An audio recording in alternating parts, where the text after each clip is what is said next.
Hey, what's up, rock stars? It's Rox with a little bit of talk about what's at the top of the blog. So let's get to it.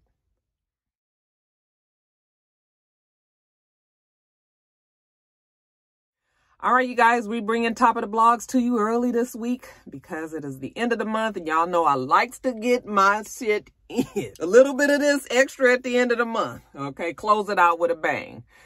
First story up, you guys, KellyPrice.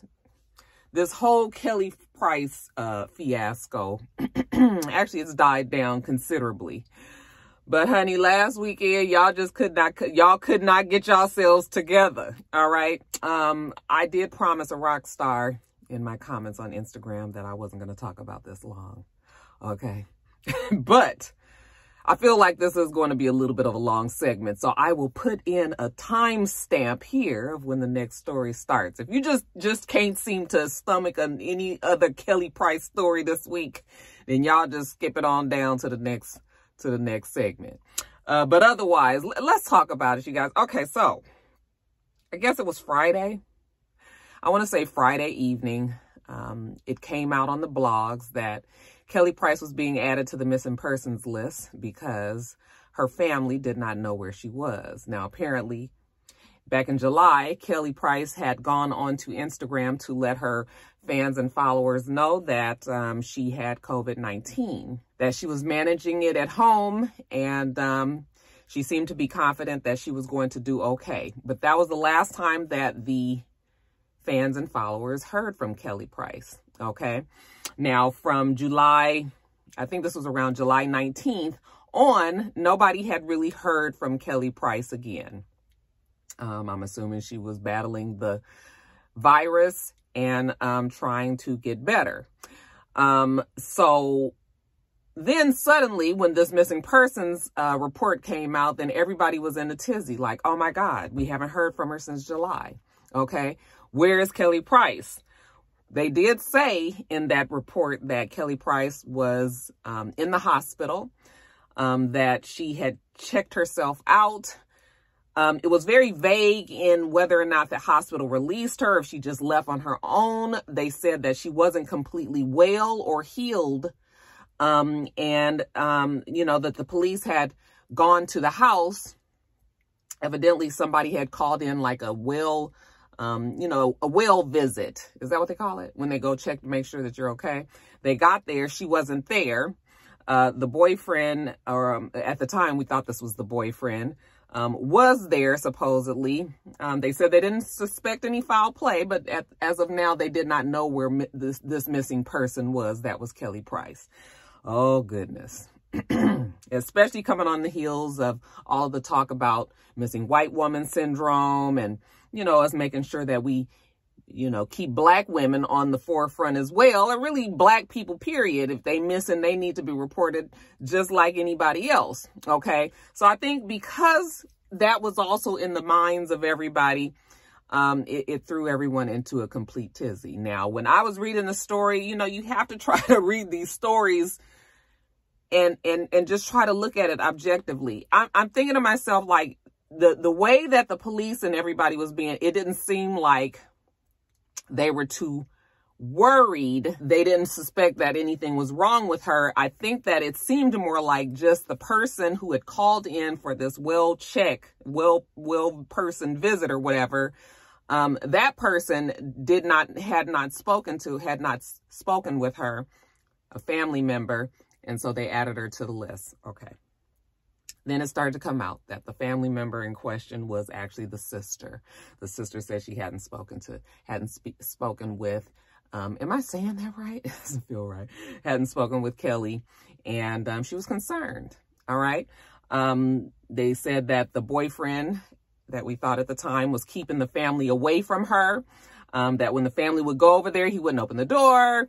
And, you know, it just got to this point where there were other vloggers who were putting out stories saying that, you know, the sister's really worried that he might have done something to her, you know, that he's keeping the family away. And I was just sitting there reading and listening to all the different things. And I was just like, something is strange here, because it's, first of all, it's just really one person. It's her sister. you know, there was talk also about the kids haven't talked to her in a while. I said, well, I know that KellyPrice's kids are older, so she doesn't have like little kids. The kids hadn't spoken to her since, that just doesn't feel right, hadn't spoken with her since August. And I was thinking to myself, like, okay, but this is still September. Like, this is the middle to the end of September. And obviously there must be more to this story, because if they haven't talked to her, it's still in a month, but now a month later, they're saying that she's missing. Like, it still is something here. Kelly don't want to be found. Okay. So that was just always it. I said people must not ever fall out with their family members. People must feel like, you know, you always are going to be in contact with your family members, when that's just not always the case. Some people fall out with their family members, including their children. Okay.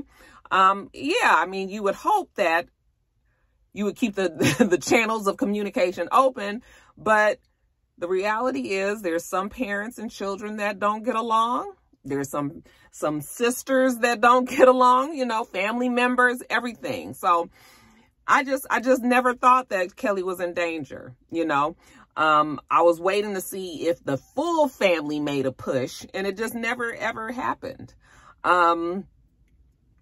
So after a couple of days of that, finally, I don't even think it was a couple of days. I think it was one day of everybody just really being in a tizzy. Then the lawyer came out. That was her representative. The lawyer said that Kelly is fine. Kelly is not missing. Kelly is trying to rehabilitate, trying to recuperate, you know, from having the virus, and that, you know, you guys don't have to worry about her. Okay. Now, she put out a representative to speak for her. That still was not enough for you guys. I'm not going to believe it until I hear the sister say it. I'm not going to believe it until I hear the daughter say it. Okay. What reason would a lawyer have to get out and lie about his client? Okay. Y'all been watching too much TV. So then when the man had came out, or the woman, whatever it was, and came out and said that y'all still was not satisfied. Oh, and then it was still more. This story is strange. It was nothing strange to the story. Okay. People saying that Kelly needed to come out and finally say something. I was just like, yeah, she could come out to say something, just because it's just gotten so out of control. But in Kelly's defense, Kelly did not put out all this story. She told you guys that she had COVID. Let this woman try to get better. Okay, let her try to heal. All right. Nobody needs all this extra, but the extra was out there. And then Nikki Gilbert comes out and she says, I wouldn't dare go against the family, you know, until the sister and the daughter come out and say that she's okay. You know, I don't want to say anything illegal. I don't want to, I'm paraphrasing, but she basically was saying that, you know, until they agree to take her off the missing persons list, she's not going to say anything. But she insinuated that she had spoken with Kelly and that Kelly was fine too. So then that got on my nerves, because I was just like, well, either she's okay or she's not. Either you spoke to her or you haven't. Don't come out here with this half-ass story. That just got on my nerves even more. Then it just reminded me of the Nikki Gilbert, and she's always gotten on my nerves ever since she was on the reality show. Okay. And so that annoyed me, because I was just like, look at her. Now she's trying to be a part of this. If you wasn't going to just come out and flat say you spoke with KellyPrice, then shut up. Okay. She just wanted to be a part. You know how you have some friends that just want to be the one, like they the first one to want to tell you something bad about somebody. You know, they just always want to be the one to report it. That's what Nikki Gilbert strikes me as. Okay. So that happened. Actually, she came out a couple of times and said some things. So then I was just like, oh, this is just ridiculous. And then finally I woke up, I guess it was Sunday morning, Monday morning or something, and KellyPrice had finally came out and spoke with an interviewer on TMZ. Okay. This was to put all of the everything to rest. And she said that, yes, she did have COVID. She was in the hospital, that she left. They were able to discharge her because they needed the bed. She wasn't 100% well, but she was well enough to leave so that somebody that was sicker could come and take her place. okay? And that she was going to go and rehabilitate, you know, outside. But, you know, she just kind of said that she has long-term, like long-haul COVID. You know, you hear about people that really got like internal damage, and it's taken them long time to recover from COVID. She is one of those people. So she didn't specify exactly what happened with her internal organs, but she's had some issues, and she is now it's going to take a while before she considers herself like concert ready to sing, which has to be so devastating for a singer, especially somebody like Kelly. I'm hoping that she can get her breathing and everything back in order, because that's a voice that the world still needs to hear. But that's basically what the story was. And people were just like, you know, annoyed kind of with Kelly because she hadn't said anything, and felt like she was also contributing to this frenzy of exactly where KellyPrice was. And you guys, trust me, KellyPrice is not my favorite person as a person. Now, as a singer, that's a whole nother thing. But when I separate her personality, what we've learned from her being on the reality show too, like Kelly, I can do without, okay? But in Kelly's defense, Kelly did send a representative. She told her lawyer. Her lawyer came out. That was not good enough for you guys, okay? This woman is sick. She should not have to come out and say anything to anybody. Okay. And it just basically came out that her sister that she hadn't spoken with, she was like, I haven't spoken to my sister in a year. It hasn't just been a month. I haven't spoken with her since my mother died. Okay. Of course, the story had come out while Kelly was still, you know, in hiding, that she was married to the boyfriend. The family was, you know, because we're not sure how the rest of the family felt, but that they were concerned, you know, that, you know, people were saying in the comments that, you know, she was under duress when she got married. And, you know, then they started trying to make it seem like he had kidnapped her. And I mean, it just got so way out. As far as her daughter, she said she felt like her daughter was manipulated by the sister. She was like, my daughter is 27 years old. She's my youngest. Okay. So, there were other kids that, you know, didn't come out or say anything. So, after finally Kelly came out and said that, then all of the talk kind of went away. But I just was like, you guys just made that story so much bigger than it needed to be. It's a shame that the woman had to come out and say it after she had already sent out a representative. Now, any other time, y'all been fine with the legal counsel coming out and saying something. But in this case, y'all didn't want to believe it. While all this was going out, before Kelly even came out, the brat got involved because she felt that she needed to protect her friend. She was annoyed that Nikki Gilbert was using this KellyPrice story to further whatever agenda she had on her. She has a YouTube show, evidently, or a podcast or something. I'm not sure. But, you know, the brat was upset that Nikki, because it was sort of like, I understood what the brat was saying. It was just like, why are you even in it? Okay. You know, if you consider yourself a friend and she said that she's just trying to recover over here, just like leave it alone. You know, that half-ass story that she did, I'm not going to say anything until the sister and the daughter said, you know, so the brat got upset, and then Nikki Gilbert was like, you know, I don't back down, and, you know, I've been knowing Kelly, and it, you know, and then it just turned into something else, because then the brat and Big Booty Judy was on live, and they were talking about how long they've known KellyPrice. And I mean, I totally understood what the brat was talking about, but the whole thing was just like, everybody just got so involved, and it was just like, let Kelly just come out and say it, and then let's leave it alone. And that's exactly what ended up happening. So I was just like, girl, this is a mess. I'm talking about a hot ass mess. I don't know what's gone on with the sister since. Like, has she still been out there talking and giving interviews and everything? Or has everybody lost interest in the story now? Okay. I would love to see what the sister would have to say after Kelly blasted and said that they haven't spoken in over a year. So, yeah, y'all. But anyway, talked about this KellyPrice situation way longer than I expected to. Okay. But that's the 411 on who dropped kick. Shout out to Aretha Franklin.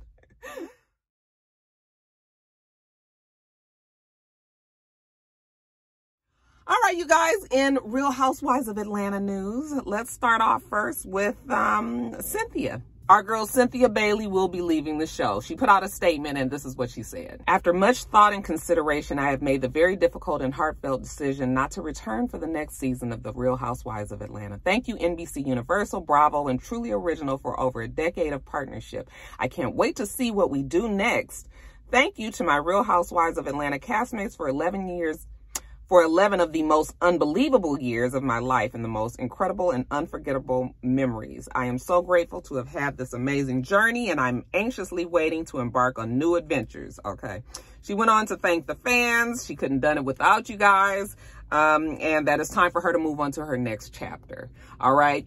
And that was just, you know, Bravo is always very gracious and letting people say that they've chosen not to return to the show.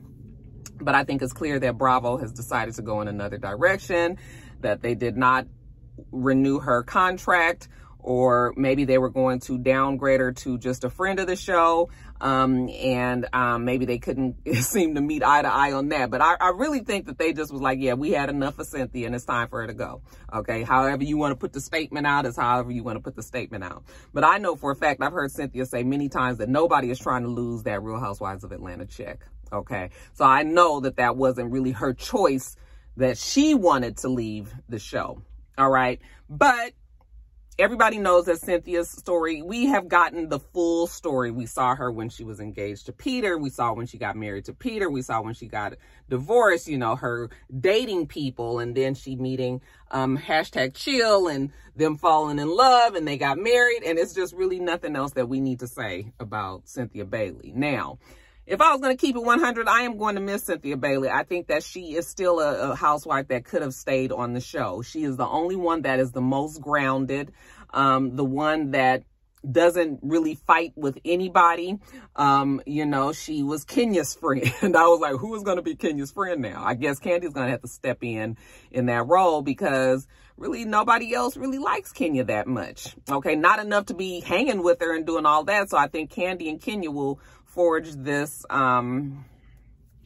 you know, this bond, this alliance, even though Candy has been, she's smart enough now to not really get into it with anybody anymore, you know, kind of doesn't align herself with anyone, you know, tries to stay neutral, you know, with a little bit of mess mixed in there a little bit, but she still has played the game very, very well. And that's why Candy is a fan favorite. But, yeah, I think, you know, I was like, yeah, Cynthia being gone, who's going to be that voice of reason? Okay. But we'll see. Real Housewives of Atlanta definitely needs some sort of shakeup. There needs to be something. But we can't get rid of everybody. Okay. So Cynthia being gone, Portia, it's really looking like Portia not coming back, you guys. It really, really looks like Portia's not coming back. I think she doesn't want to have to deal with Kenya and the drama that's going to come with that, you know, with Simon and the whole Fallon thing. And I think now Portia leaving is going to be a big deal.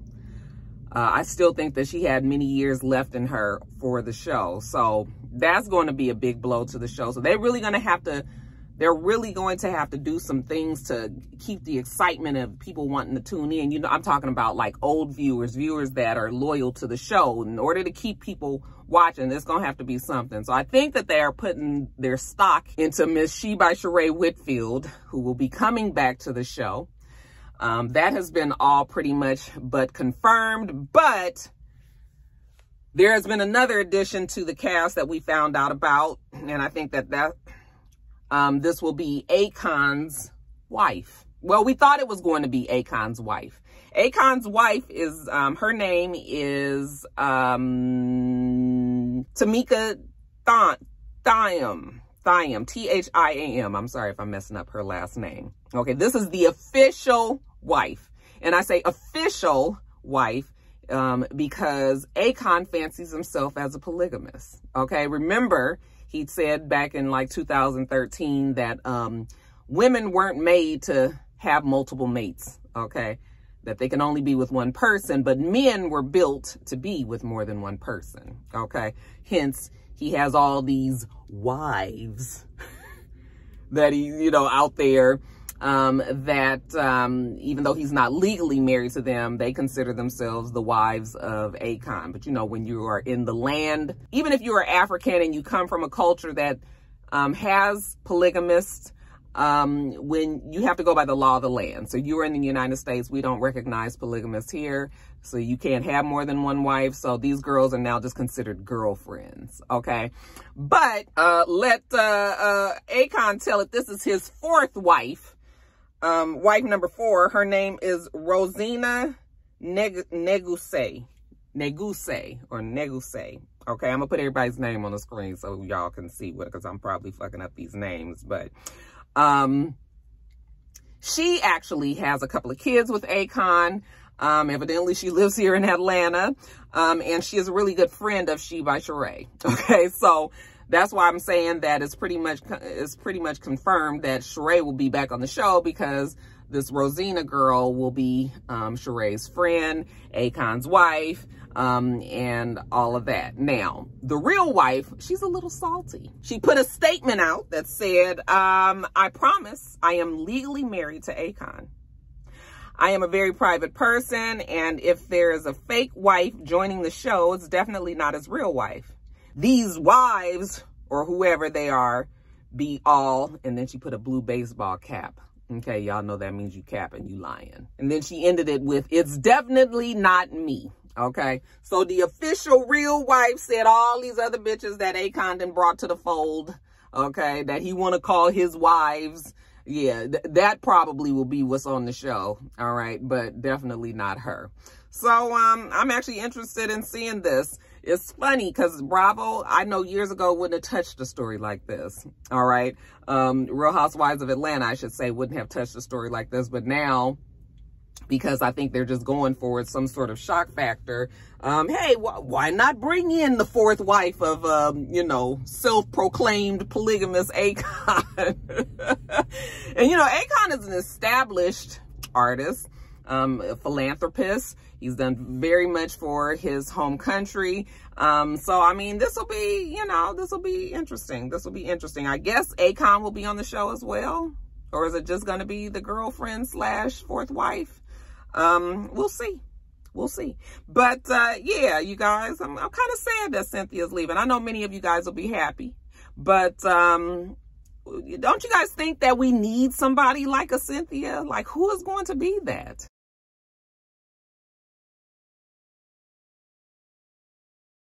All right, you guys, next story up. It seems that your boy, Trick Daddy Dollars, and the baddest bitch, that would be Trina, have had their show, the Trick and Trina morning show on 99 Jams in Miami. It has been pulled. It will not go on. I don't know what they've put in the slot there, but yeah, they got the axe.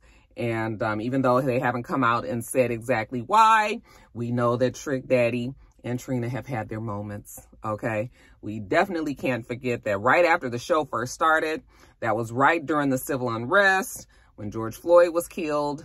And Trina said she called Black people animals. She was upset about the looting and the rioting that was going on, even though it had pretty much come out that it wasn't even the Black people that was doing that in many instances. But she did put it on the Black people, called them animals, and wanted it to be a curfew. I mean, all of this, okay? So it wasn't the best look, but they were able to kind of navigate around it. You know, she apologized and tried to clarify what she meant and whatever, okay? But they've had their other moments. Now, of course, the most recent and the most damaging, I believe, was Trick Daddy saying that Beyonce couldn't sing. And yes, people will say that he is definitely allowed to have his own opinion. He's on a radio show. They put him on there, obviously, so that they can get the maybe sometimes unpopular opinions of somebody like Trick Daddy, because you know Trick is going to go against the grain, okay? So the reason why they put him on there, I'm sure, is sometimes for him to say certain things. But when you say that somebody like Beyonce can't sing, whether or not you believe that, you have to remember that you work for a radio show, okay? A radio show that has to keep these relations open and clear and positive with these artists. Somebody as big as Beyonce, you do not want to offend, all right? Because Beyonce, Jay-Z, they hold a lot of pull. They are very powerful in the music industry. And even though people wouldn't ever see it you know, out happening, there's things that can happen to the radio station that would support somebody that would say something like that. And people can get mad about it and say it ain't right and all that. Is just how business works, you guys. Okay. So when he said that, that was one thing. He doubled down on it. Clubhouse, all this. All right. And wouldn't back off of it. And I wouldn't expect Trick Daddy to back up off of it. Okay. But I think that was really kind of like the nail in the coffin. All right. And they've said other little things over the time and that have rubbed people the wrong way. But I really honestly believe that Beyonce thing was kind of that was like it. Okay. So they pulled him off. Excuse me. There was so much hope for the show. I don't know what my Miami rock stars, did you guys listen to the show? How good was the show? I know Trina seems like a lot to work with, but that might just be for the TV. Like, she might not really be that way in real life. So, I mean, I don't know if she's extra or what. But, yeah, they just was like, yeah, that's all right. Thank you for your services. Okay, shout out to Shawnee O'Neal. Neither Trick or Trina have come out and said anything. Like, they haven't had a comment one way or the other about it, and I guess they just gone on their way. But I really would like to, you know, y'all tell me how the Trick and Trina morning show was. Was it a good show anyway? They'll be fine, you guys. Everybody gonna land on their feet, okay? But that was a good gig. It's too bad they had to lose it.